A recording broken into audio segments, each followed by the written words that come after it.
ये जो आपको सामने पहाड़ दिख रहा है, राजा महाराजाओं के ज़माने में यानी महाराजा मान सिंह जी के समय से इतिहास पूरा मिलता है। तो सामने जो पहाड़ी आपको दिख रही है ना, ये पहाड़ी राजा महाराजाओं के ज़माने में इसको छोटा आबू बोलते थे। यानी माउंट आबू राजस्थान का एक बहुत प्रसिद्ध स्थल है।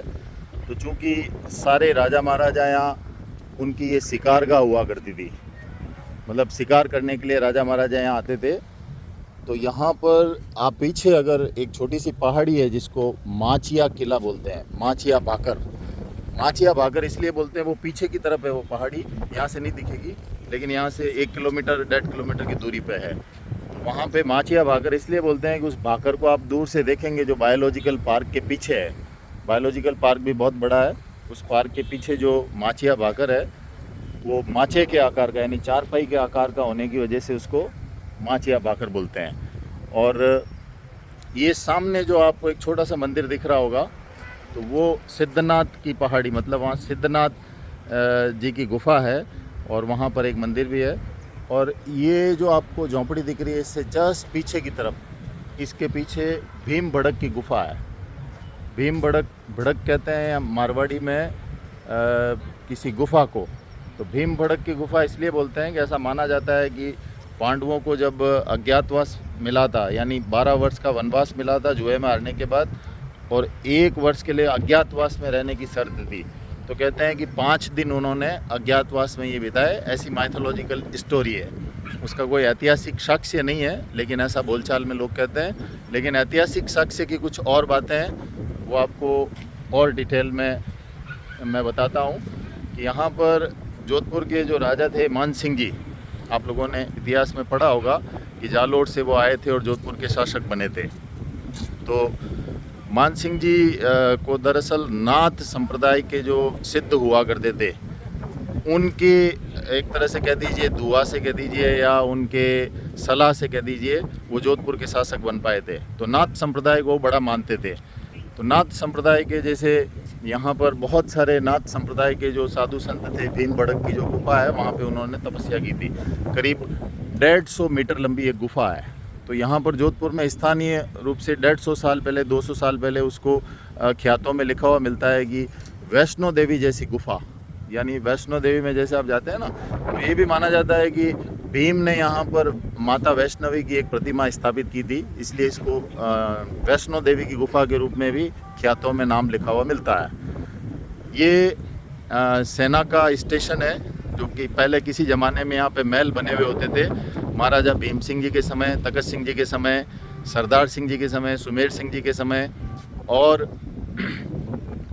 भी अन्य बीच में जो राजा हुए उनके समय में यहाँ पर छोटे बड़े महल थे। और ये झील पहले ऐसी नहीं थी। ये झील बनी 1872 में। 1872 में ये झील बनी थी और बनवाई थी सर प्रताप ने। सर प्रताप राजा नहीं थे, सर प्रताप इस मारवाड़ रियासत के प्रधानमंत्री थे। और उस वक्त राजा थे जसवंत सिंह जी द्वितीय। जसवंत सिंह जी प्रथम के बारे में आप सभी ने पढ़ा होगा, औरंगजेब के समकालीन थे। तो जसवंत सिंह जी द्वितीय जो है वो उनके समय में प्रधानमंत्री बनाया था सर प्रताप को। तो सर प्रताप एक तरह से महाराजा तखत सिंह जी का आपने नाम सुना, तो महाराजा तखत सिंह जी के तीसरे पुत्र थे। पहले पुत्र थे जसवंत सिंह जी द्वितीय। तो उन्होंने सर प्रताप को, उनकी योग्यता को देखते हुए प्रधानमंत्री बनाया था। और ये झील उन्होंने 1872 में 65,000 रुपये अपनी जेब से खर्च करके बनाई थी। तो आप समझ सकते हैं कि 1872 में 65,000 के क्या मायने रहते हैं। उन्होंने उस दौर में अपनी जेब से खर्च करके ये पूरी झील बनाई थी। लेकिन ये झील के बनने से पहले पानी यहाँ भी भरता था, लेकिन टुकड़ों में। जैसे एक छोटा तालाब यहाँ, एक छोटा तालाब दूर, और बीच में पहाड़ थे। तो इनको कटवा करके पूरी ये लंबी झील, ये लगभग 1.25 किलोमीटर लंबी है। और बीच में इसकी अगर विड्थ देखें, जैसे वहाँ से यहाँ तक इसकी विड्थ देखें, तो ये चौड़ाई लगभग 1.25 किलोमीटर होती है। अगर पूरा एरिया देखें तो लगभग ये 1 स्क्वायर किलोमीटर के आसपास का अपन एरिया मान सकते हैं। और ये विशुद्ध रूप से, मतलब अभी ये झील जो है अनअफेक्टेड है, कहने का मतलब यहाँ प्रदूषण नहीं है। और पूरे जोधपुर के लोग पानी यहाँ से पीते हैं। हालांकि अब और बहुत सारे रिजर्वेयर्स हो गए हैं, जैसे इसके पास में तखत सागर है, अभी उसको भी हम देखेंगे। लेकिन जोधपुर मूलतः पानी इससे पीता है। जोधपुर हालांकि इस झील की इतनी क्षमता नहीं है कि जोधपुर को पानी सप्ताह भर मुश्किल से पिला सकती है झील, लेकिन आप पीछे देख रहे हैं वो लगातार पानी आ रहा है। अभी मैं उसके बारे में बताऊंगा कि ये पानी कहाँ से आ रहा है और ये झील क्यों भरी रहती है। अगर ये पानी नहीं आए तो ये झील शायद जोधपुर को पानी पिलाने के लिए सप्ताह 10 दिन में सूख सकती है पूरी, लेकिन ये साल भर भरी रहती है। हिमालय का पानी इसमें आता है, कहाँ से कैसे आता है उसके बारे में आगे मैं और विस्तार से आपको बताता हूँ। अब मैंने अभी आपको कहा था कि इसका नाम प्रताप सागर हुआ करता था क्योंकि जसवंत सिंह जी द्वितीय के प्रधानमंत्री प्रताप सागर जी ने यह बनवाया था। हालांकि जसवंत सिंह जी द्वितीय के वो भाई थे, लेकिन प्रधानमंत्री उनको योग्यता की वजह से बनाया था क्योंकि उनके बहुत सारे अच्छे अनुभव रहे थे। राम सिंह जी द्वितीय के साथ में जयपुर में वो काफ़ी समय तक रहे थे, तो प्रशासनिक अनुभव उनके पास में काफ़ी अच्छा था। अब आप ज़रूर सोच रहे होंगे कि इसका नाम प्रताप सागर से कायलाना कैसे पड़ा। तो कायलाना के बारे में यहाँ पर प्रसिद्ध है कि यहाँ पर एक चौकी हुआ करती थी। प्रताप सिंह जी बड़े कुशल शासक थे क्योंकि अंग्रेज रेजिडेंट्स के साथ में उठते बैठते थे और 4 राजाओं के वे सलाहकार रहे, प्रधानमंत्री रहे, मुख्यमंत्री रहे। उन 4 राजाओं में तखत सिंह जी तो उनके पिताजी थे, उसके बाद जसवंत सिंह जी द्वितीय के पास में वो रहे प्रधानमंत्री, उसके बाद में सरदार सिंह जी के पास में रहे, उसके बाद में सुमेर सिंह जी के पास में रहे, उम्मेद सिंह जी के पास में रहे, महाराजा उम्मेद सिंह जी जिन्होंने उम्मेद भवन पैलेस बनाया। तो इस तरह से 4 राजाओं के पास प्रशासनिक कार्य करने का उनका अनुभव था। तो प्रताप सागर उन्होंने बनाया इसलिए नाम था, लेकिन कायलाना इसलिए कि उन्होंने डाक व्यवस्था, न्याय व्यवस्था और चुंगी व्यवस्था, ऐसी बहुत सारी चीज़ें जो अंग्रेज़ों के ज़माने में अंग्रेज़ करते थे वो व्यवस्थाएं उन्होंने लागू की। तो यहाँ पर एक चौकी हुआ करती थी, यानी कोई भी व्यक्ति यहाँ से बाहर जाता कुछ लाने के लिए तो भी उसको टैक्स देना पड़ता था, आता तो भी टैक्स देना पड़ता था। तो जनरली एक मूँछों वाला कोई चौकीदार यहाँ खड़ा हुआ करता था। तो वो चौकीदार जब भी कोई आता तो हमेशा उससे पूछता कहीं लाया, या कोई जाता तो उसको पूछता कहीं लाना, मतलब कहीं लाने के लिए जा रहे हो, और कहीं लाया हो मतलब क्या लेके आए हो मारवाड़ी में। तो एक कहीं लाया और कहीं लाना, ये धीरे धीरे बोलचाल में हो सकता है उस व्यक्ति की उस आदत की वजह से ही कायलाना नाम पड़ गया। तो ये कायलाना नाम इस प्रकार से पड़ गया और प्रताप सागर को सब भूल गए। अब सभी लोग इसको कायलाना के नाम से जानते हैं। आगे आइए, ये जो पानी आ रहा है ये हाथी नहर से आ रहा है और हाथी नहर बहुत लंबी है। एक तरह से देख लीजिए, आप लोगों ने सभी इंदिरा गांधी नहर परियोजना के बारे में आपने सुना है। इंदिरा गांधी नहर परियोजना व्यास नदी के मुहाने पर एक बांध बना हुआ हरिके बैराज। तो हरिके बैराज से इंदिरा गांधी नहर निकलती है जो पहले गंग नहर हुआ करती थी। तो वो कई किलोमीटर 200-250 किलोमीटर बह करके जैसलमेर आती है और जैसलमेर की एक जगह है मदासर। तो मदासर से वहाँ से एक राजीव गांधी लिफ्ट कैनाल निकाली गई है। लिफ्ट कैनाल का मतलब है एक ऐसी नहर जो कि ढाल के विपरीत चलती है, मोटरों से पंप पानी ऊपर चढ़ा करके फिर आगे ढाल में भेजा जाता है। फिर वहाँ से आकर के ये ओसियाँ के आसपास और पथरीला इलाका आता है, तो पत्थर को तोड़ तोड़ करके एक नहर बनाई गई है। अब वो पत्थर को तोड़ तोड़ के कैसे बनाई गई, देखिए पानी वहीं से आ रहा है। मैं आपको एक हाथी नहर का नज़ारा बताता हूँ। ये देखिए, ये जिस तरह से ऐसी नहर दिख रही है, ये यहाँ तो चलो पत्थरों से बंधी हुई है, लेकिन ज़्यादातर जगह पर ये बिल्कुल जो इग्निस चट्टानें हैं, आग्नेयी चट्टानें, इनको तोड़ तोड़ के बनी हुई है। और एक हाथी चल सकता है इसमें, उतनी ही जगह है, इसलिए इसको हाथी नहर बोलते हैं। लेकिन इस नहर से पहले क्या स्थिति थी, क्योंकि ये झील तो बहुत पुरानी है, 150 साल पुरानी। तो उस वक्त भी वाटर कनेक्शन इतना अच्छा था इस नहर का, ये कभी मतलब खाली रहने की स्थिति में होती नहीं थी, क्योंकि छोटी छोटी नहरें, 6 नहरें इस राजीव गांधी लिफ्ट कैनाल के आने से पहले, राजीव गांधी लिफ्ट कैनाल की ये जो योजना है इंदिरा गांधी नहर से जुड़ी हुई है और लगभग 2000 करोड़ रुपए अशोक गहलोत के दौर में खर्च किए गए थे इस पे।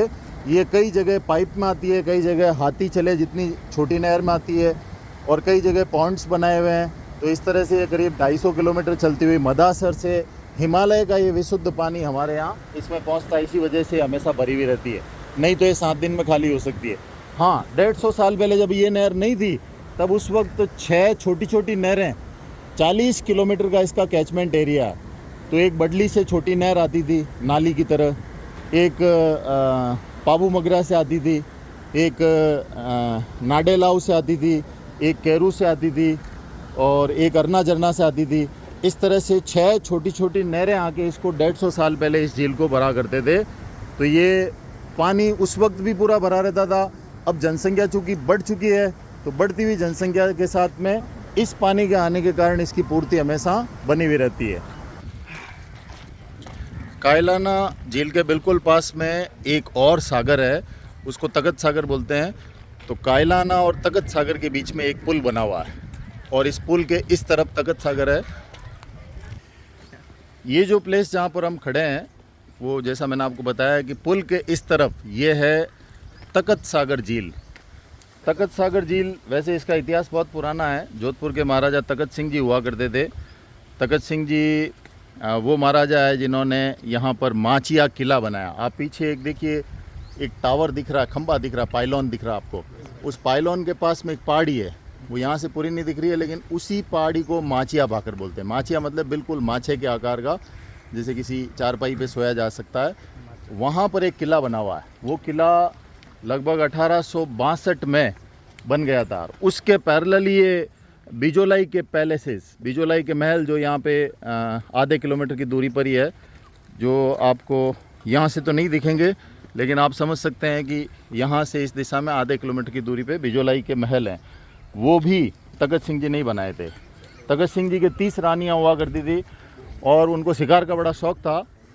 तो वो इस भाकर पे, कायलाना पे और बिजोलाई पैलेसेस में जब भी बारिश होती थी तो यहाँ पर शिकार करने के लिए आते थे। और उनके देखिए यहाँ पे अभी रिसेंट जो सर्वे हुए हैं उसमें लगभग 164 प्रकार की वनस्पति इस 40 किलोमीटर के दायरे में है। अब आप यहाँ खड़े हैं, यहाँ पर भी कितने तरह की वनस्पति आपको दिख रही है। देखिए पीपल का, बबूल का और छोटे बड़े कैर के घास भी कई तरह की। तो 164 प्रकार की वनस्पति आपको इस 40 किलोमीटर के कैचमेंट एरिया में आपको मिलेगी और लगभग 150 प्रकार के जीव जंतु आपको इस 40 किलोमीटर के कैचमेंट एरिया में मिलेंगे। अब कायलाना और तगत सागर में गहरी कौन सी झील है, तो ये वाली झील गहरी है। इसकी जो गहराई है वो 21 मीटर है, उसकी जो गहराई है वो 17 मीटर है। तो कहने का मतलब पहले वो भरती है, उसके बाद में पानी इसमें आता है। जब दोनों बराबर के लेवल पे भर जाते हैं तो यहाँ से एक नहर निकलती है जो कि उम्मेद सागर में जाती है। तो इस तरह से वाटर कंजर्वेशन का जोधपुर में जैसा उदाहरण है, आपको भारत में बहुत कम जगह पर ऐसा मिलेगा। और वाटर कंजर्वेशन का वैसे सारा काम रानियों का होता था। आप देखिए रानी सर, पदम सर के जो तालाब है, बाई जी का तालाब है, गुरो का तालाब है, गुलाब सागर है, इनमें से अधिकतर सबका मैनेजमेंट रानियाँ करती थी।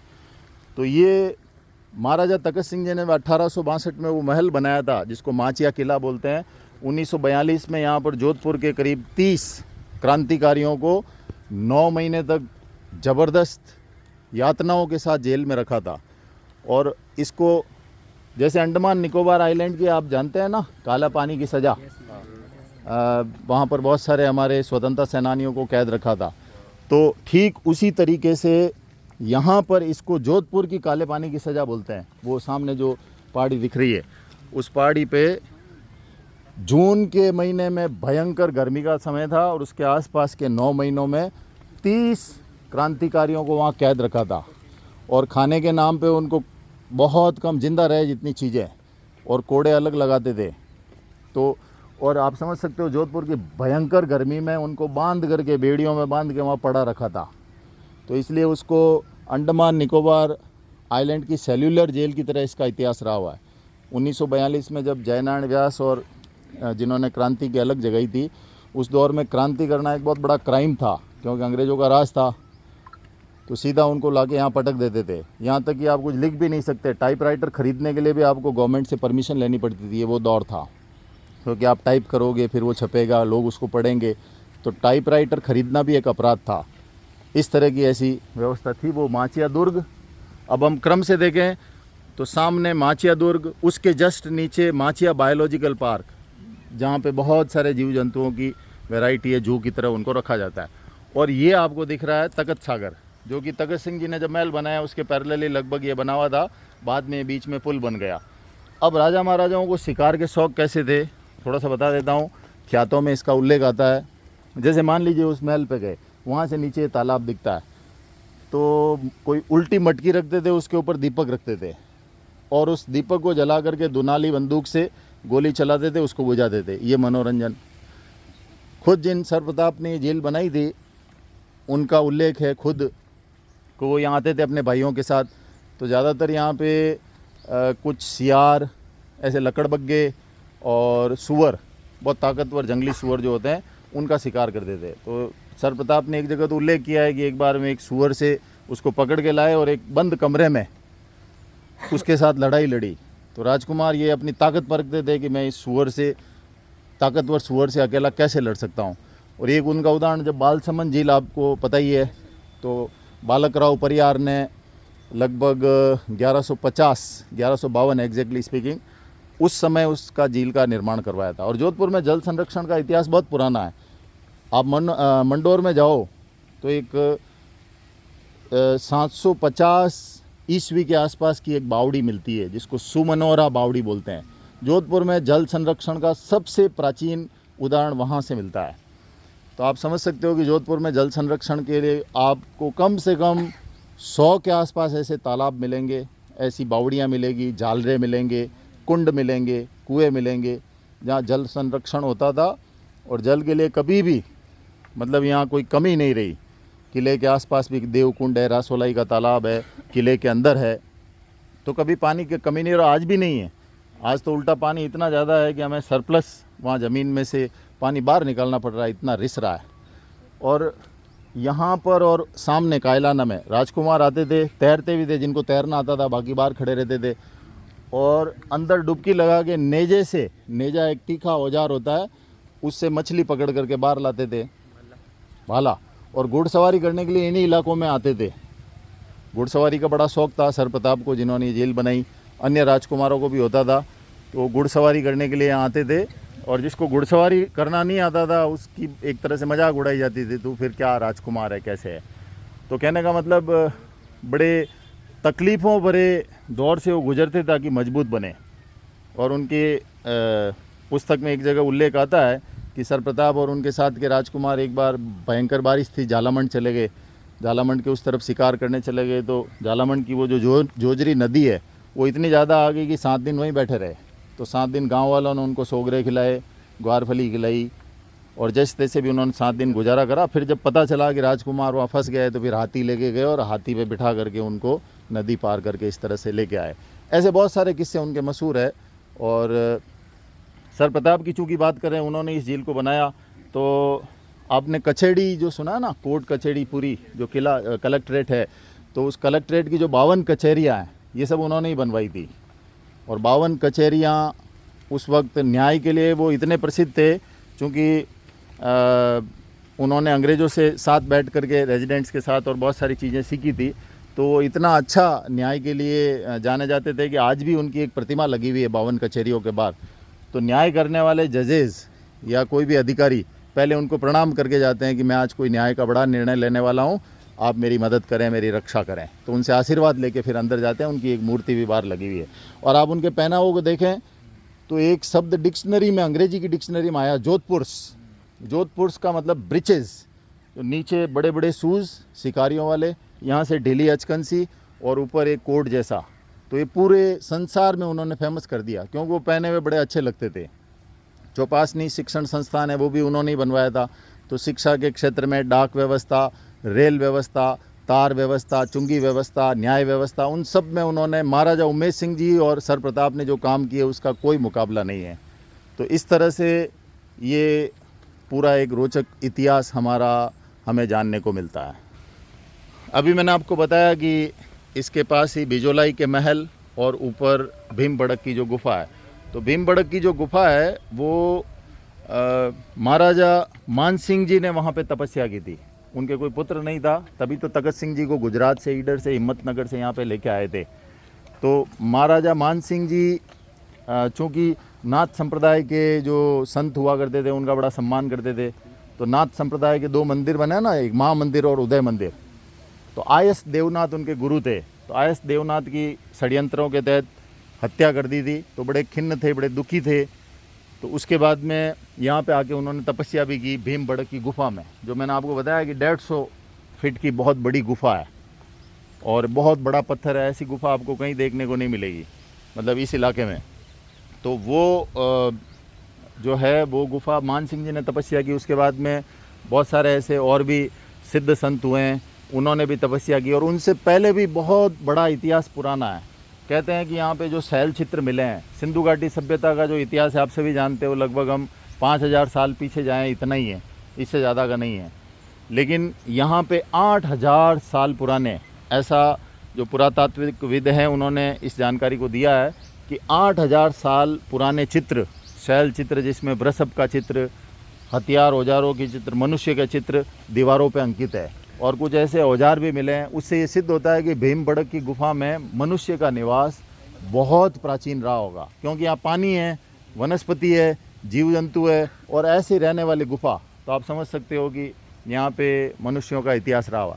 फिर ऐसी एक छोटी गुफा सिद्धनाथ का जो मंदिर है वहाँ पर भी है। सिद्धनाथ के मंदिर में दादा दरबार नारायण स्वामी ने, जो कि सेना में ब्रिगेडियर के पद पर थे, उन्होंने भी वहाँ पर तपस्या की। उसके बाद में उनके जो अनुयायी नेपाली बाबा जिन्होंने खुद मंदिर बनाया, उन्होंने भी वहाँ तपस्या की। तो वहाँ पर भी कुछ मंदिर बने हुए हैं और राजा महाराजाओं का भी आना जाना वहाँ पे रहा है। और दादा दरबार से भी पुराना इतिहास, कई संतों ने वहाँ पे, चूँकि गुफा थी, पानी था, तो तपस्या की। मैं मानता हूँ कि जोधपुर की स्थापना से पहले भी वहाँ छोटे बड़े साधु संत रहा करते थे, लेकिन कभी उनका इतिहास में कोई उल्लेख वैसे है नहीं। सर्वप्रथम एक घटना का उल्लेख जरूर करते हैं, और तखत सिंह जी के समय में ये घटना हुई थी जब वो बहुत छोटे थे। 1857 के समय की बात है, बारिश का समय था। और आपको ये मैं कहानी इसलिए बता रहा हूँ कि रोचक चीज़ें आपको ध्यान में होनी चाहिए। 1857 में किले का जो बारूद खाना है, उनको जानकारी दे रहा हूँ, किले के बारूद खाने में खूब सारा बारूद, वहाँ पर एक बिजली गिरी और बिजली गिर के इतना भयंकर विस्फोट उसमें हुआ कि उसके पत्थर उछल करके किले से चौपासनी तक बड़े बड़े पत्थर उछले थे। आप समझ लो, किले से चौपासनी तक। और शहर के भी आसपास के इलाकों में लगभग 500 लोग उस दौर में मरे थे रात के समय। वो तो अच्छा हुआ कि बारूद के पास में एक और बारूद खाना, उसके पास एक और बारूद खाना, किले के पीछे जाते हैं ना चामुंडा माता मंदिर की तरफ, तो वहाँ बारूद खाने बने हुए थे। तो उससे चामुंडा माता का मंदिर भी पूरा उखड़ गया था। हालांकि मूर्ति सुरक्षित रही, लेकिन उस वक्त की वो इतनी भयंकर घटना थी कि जोधपुरवासी पूरे हिल गए। 500 लोगों की मृत्यु हुई थी। और उसके बाद में अच्छा हुआ कि भयंकर बारिश तेज हो गई, तो दूसरे बारूद खाने नहीं जले। अगर वो जले तो शायद किला भी लगभग पूरा नष्ट हो जाता, इतना भयंकर वो विस्फोट था। तो सर प्रताप ने इस घटना का भी उल्लेख किया है कि मेरे बचपन में जब ये घटना घटी थी तो हम लोग बहुत बुरी तरह से भयभीत हो गए थे। तो ये बिजली गिरने की वजह से बारूद खाने पे बिजली गिरी थी। और 1857 में जब ये क्रांति हुई थी, उसी समय की ये घटना है।